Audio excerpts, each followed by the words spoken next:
Did you ever hear of the woman who was going to be executed for witchcraft, but she slapped her accuser so hard she got off? When Americans think of the witch trials, they typically only think of Salem, which is weird because in the hundreds of years long history of the period that we call the witch trials, Salem was only about a year. However, there's one place that I just learned about whose witch trials lasted exactly one day and resulted in 71 people dying. So there's this town in Sweden where this priest in 1674 was told to go find some witches, and he took his job very seriously, and he decided to go about finding witches by taking children and torturing them until they confessed that they could find some witches. He did this by cutting holes in frozen lakes and dunking them in it, or throwing them in ovens and telling them he was going to cook them alive. Eventually the kids were like, yeah, okay, sure, we'll find some witches. That there's this mark on their forehead. We'll find them for you. So what he did was, in the course of one day, he took these kids, he put them on either side of the doors to the church, and he started bringing in people from the town. These kids start pointing at people that allegedly they could see this mark on their forehead, identifying them as witches. One of the people that they pointed to was the priest's wife, who immediately was so offended. The crowd gasped, and she slapped the kid so hard that he recanted and was like, oh, I'm so sorry, the sun was in my eyes, you're fine.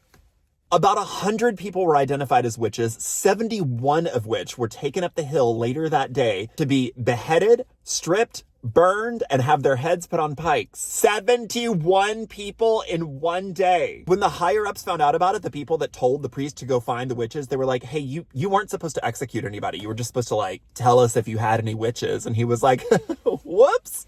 Well, we don't have any now. If you were to look at the court records at the time, this trial looked like just about any other trial. It just had a disproportionately high number of deaths. The only reason that we know anything about it is because 60 years after the fact, the priest's grandson got an account from the priest's wife, the woman who slapped her way out of being executed. But if you know anything else about this story, if you know of any books or historians or anybody that has specifically written about this, please let me know, because I desperately want to learn more about it. Thank you. Goodbye.